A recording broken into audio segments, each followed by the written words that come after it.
नमस्कार दोस्तों, स्वागत है आपका साइंस जर्नी में। दुनिया की टॉप अकादमिक पत्रिकाओं में शुमार science magazine American association for the advance of science द्वारा प्रकाशित 320 अंक में एक लेख छपता है। प्रसिद्ध पुरातत्ववेता प्रोफेसर जियोवानी वेराडी, जो भारत और सेंट्रल एशिया की सभ्यताओं के एक्सपर्ट लेख में गहन रिसर्च के बाद लिखते हैं, सिंधु घाटी सभ्यता का स्तूप कोई 2100 BC यानी कि 4100 ईयर्स पुराना है। आई रिपीट, 4100 ईयर्स पुराना है। स्तूप के नाम को लेकर विवाद हो सकता है, मगर यह इमारत सिंधु घाटी सभ्यता के समकालीन है। वह स्तूप भिक्षुओं के आवास से घिरा है। इस रिसर्च के बाद ब्राह्मणवादी मानसिकता के तमाम इतिहासकारों के दावों की पोल खुल गई। उनके रातों की नींद उड़ गई। जो सिंधु सभ्यता में पाए गए विशालकाय स्तूप को कुषाणकालीन बताते आए थे और दलील यह देते थे कि उस स्तूप में कुषाणकालीन कुछ सिक्के मिले हैं। जरा सोचिए,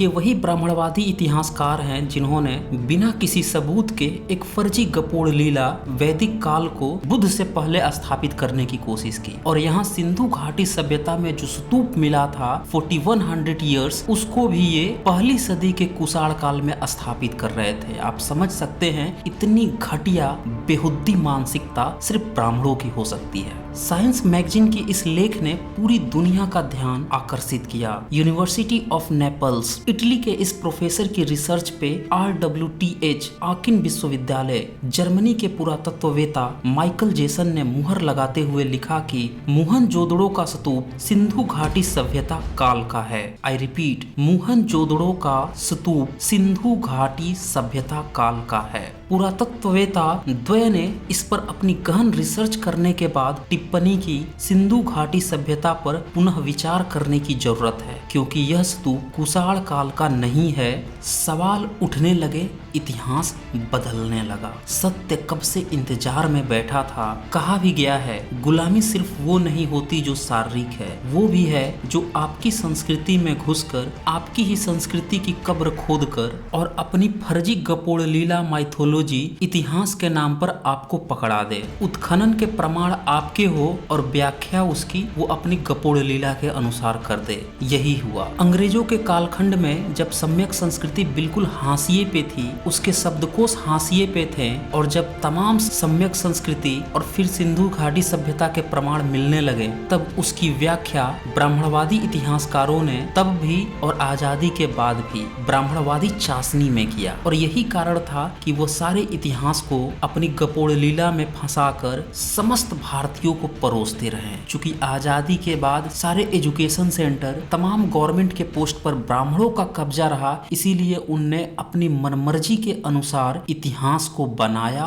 गपोड़ा और वही सारे लोगों को पढ़ाते रहे। इसका साक्षात उदाहरण है मोहनजोदड़ो के उत्खनन में मिले विशाल स्नानगार। उस जलाशय के 3 और बरामदे और पीछे कई कमरे भी मिले। इतिहासकार मैके ने इन आंकड़ों पर अपनी व्याख्या की, कमरे वाला स्नानगार पुरोहितों के लिए था, जबकि विशाल स्नानगार सामान्य जनता के लिए था तथा इसका उपयोग धार्मिक समारोहों के अवसर पर किया जाता था। अब इसी की व्याख्या ब्राह्मणवादी इतिहासकार DD कोसाम्बी ने लिखा। जरा इसे सुने। पूरे ऐतिहासिक युग में ऐसे कृत्रिम ताल बनाए गए हैं, पहले स्वतंत्र रूप में, बाद में मंदिरों के समीप। देखा कितना आसान है, सिर्फ एक मंदिर शब्द साइड में जोड़ देना है। ब्राह्मणवादी इतिहासकारों ने सिर्फ शब्दों का हेर फेर किया है। जितने भी प्रमाण मिलते हैं उसका नामकरण वो ब्राह्मणवादी डिक्शनरी के अनुसार करते हैं, और जैसे ही ये उसमें अपनी ब्राह्मणवादी नामकरण करते हैं तो ये सीधे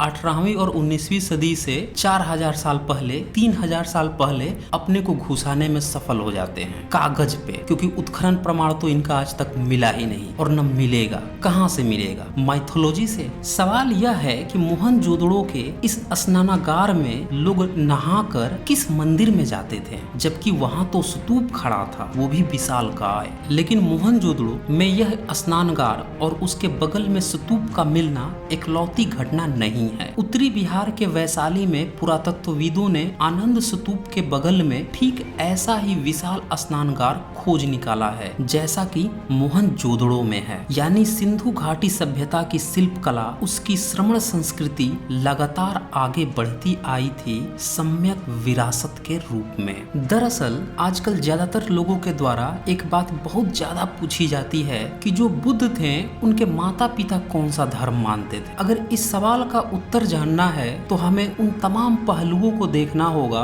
कि बुद्ध से पहले का कल्चर क्या था, बुद्ध के बाद का कल्चर क्या था, इनकी शिल्प कला क्या थी, उनसे पहले की शिल्प कला क्या थी, और तमाम उत्खनन के प्रमाणों को हमें एक साथ लाना होगा, जो कि किसी एक वीडियो में पॉसिबल नहीं है। इसीलिए मैं इस पे कई सारे वीडियो बनाने वाला हूँ और एक एक प्रमाण को सामने लाया जाएगा ताकि आप सभी बहुत ही आसानी से समझ सकें कि भारत में सिर्फ और सिर्फ श्रमण संस्कृति ही शुरू से रही है। 1826 में मैसन ने पहली बार हड़प्पा दौरे में स्तूप होने की बात दर्ज की थी। 1831 में बर्नेंस ने भी हड़प्पा में स्तूप होने की बात लिखी। 1853 में कर्निघम, जिन्हें भारत के उत्खनन कराने और खोई हुई सम्यक संस्कृति को वापस लाने का श्रेय प्राप्त है, ने भी हड़प्पा में स्तूप ही देखा था। सिंधु सभ्यता की खुदाई तो काफी बाद में हुई। 1922 में रखालदास बंदोपाध्याय ने इस बौद्ध स्तूप की खुदाई शुरू की और पूरी दुनिया आश्चर्यचकित रह गई। नीचे सिंधु सभ्यता बसी हुई थी, यानी कि सिंधु सभ्यता घाटी में भी स्तूप बनते थे और बने हुए थे। मोहनजोदड़ो की खुदाई में सिर्फ स्तूप ही नहीं, बौद्ध विहार भी मिला था। शंकरानंद ने history of Mohenjodaro and Harappa में लिखा, रखालदास बंदोपाध्याय को 1922-23 के सर्द मौसम में खुदाई करते हुए एक बौद्ध विहार मिला। विहार का मुख पूरब की तरफ था। पूर्वी भाग में दो बड़े सामान्य कक्ष, एक प्रवेश द्वार, गुफानुमा सुरंग, मूर्ति कक्ष एवं सीढ़ियां हैं। कुछ छोटे कक्षों का उपयोग भिक्षुओं के अवशेष रखने के लिए किया जाता है। कमरा संख्या 22, 27 एवं 29 ऐसे ही कमरे हैं। आइए कुछ अन्य प्रमाण देखते हैं। सिंधु घाटी सभ्यता में बहुत सारी मूर्तियां मिली है। इन मूर्तियों की व्याख्या ब्राह्मणवादी इतिहासकारों ने मनचले ढंग से की है। अब मैं आपको कुछ ऐसे डेटा दिखाऊंगा जिससे आपको पता चल जाएगा कि ये मूर्ति कला जो सिंधु घाटी सभ्यता में थी वही सेम टू सेम सम्यक संस्कृति में भी कंटिन्यू रही है। इस पृष्ठ किंग मूर्ति से आप सभी परिचित होंगे। यह उजले रंग की, कम पकी हुई और सेलखड़ी की बनी हुई मूर्ति की ऊंचाई 17.5 cm तथा चौड़ाई 11 cm है और यह पृष्ठ किंग की मूर्ति जो कि सिंधु घाटी सभ्यता की एक अहम मूर्ति कला का सबूत है, यह फिलहाल कराची के नेशनल म्यूजियम में है। इस मूर्ति की आंखें आधी खुली हुई हैं और इसकी नजर नाक के अगले हिस्से पर टिकी हुई है। बुद्ध की भी अमूमन मूर्तियां अधखुली आंखों वाली हैं और नजर नाक के अगले हिस्से पर टिकी हुई हैं। अधखुली आंखें मूर्ति कला में अनासक्त अवस्था को दर्शाती हैं। पृष्ठ किंग की कपड़े पहनने का सलीका भी बिल्कुल वही है जो बौद्ध शैली है, जिसमें वस्त्र को बाएं कंधे पर रखा गया है और दायां कंधा मुक्त होता है। गौतम बुद्ध भी इसी शैली में वस्त्र धारण करते थे।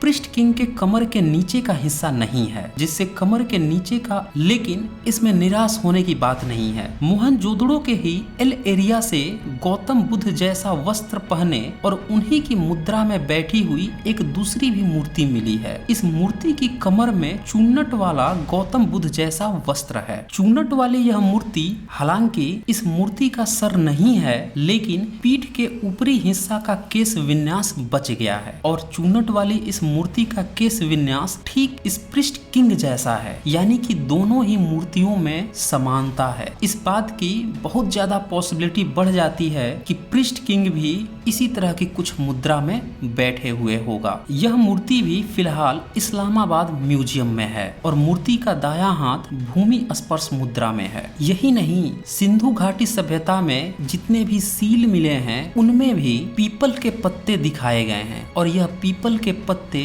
सम्यक काल में भी चारों तरफ छाए हुए हैं। वीडियो 91 में भी मैंने पूरी डिटेल से दिखाया था कि जिसे ये पशुपति प्रचारित करते रहे हैं वह भी सम्यक संस्कृति का ही हिस्सा है और वह भी पूरी तरह से श्रमण संस्कृति है। अगर आपने वह वीडियो नहीं देखा है उसका लिंक भी मैंने डिस्क्रिप्शन में दे दिया है, उसे आप एक बार जरूर देख लें।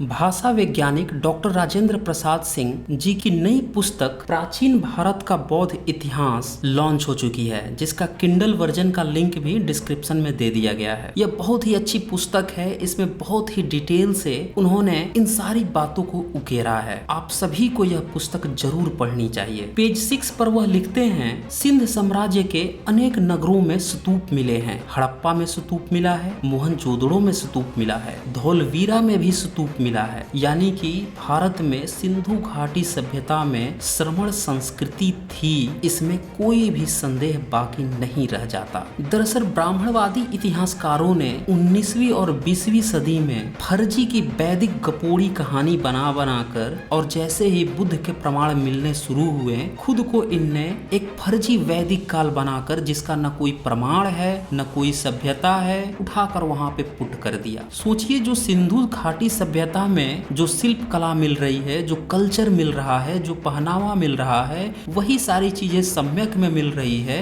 तो इसके बीच में अचानक से कोई वैदिक फैदिक कहां से आ गया? सोचिए कितना मूर्ख और बेवकूफ बनाया गया है हम भारतीयों को। इसीलिए मैं अभी भी आप सभी को रेकमेंड करता हूं कि अगर इतिहास पढ़ना है तो आप अपने इतिहासकारों का पढ़ें। हिरन का इतिहास अगर शिकारी लिखता है तो उसमें शिकारी का ही गुणगान गाया जाएगा। जिस संस्कृत भाषा का 2000 वर्ष पुराना सबूत तक नहीं मिला, सोचिए उस भाषा में इन गपोड़ी लालों ने वेद को 3500 साल पहले पुराना बता दिया। जिस वेद का भाष्य पहली बार 12वीं, 13वीं, 14वीं, 15वीं सदी में मैदर उवट सायण के द्वारा किया गया, उस वेद को इनने 3500 साल पुराना बता दिया। कितने बड़े गपोड़ी लाल हैं ये लोग। जिस संस्कृत भाषा को कोई भारतीय जानता तक नहीं था, आज भी काफी कम लोग जानते हैं, उसका पूरा इनने एक सभ्यता बसा दिया। वैदिक का कितनी गपोड़ी गाथा गाकर भारतीय इतिहास को बर्बाद किया गया है। तो इससे कहीं भी यह पता नहीं चलता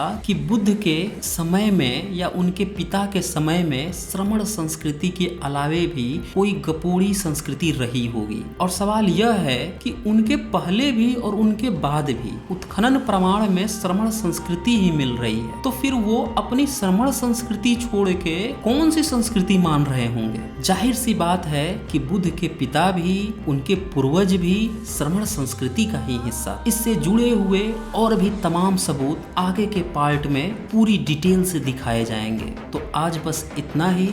धन्यवाद।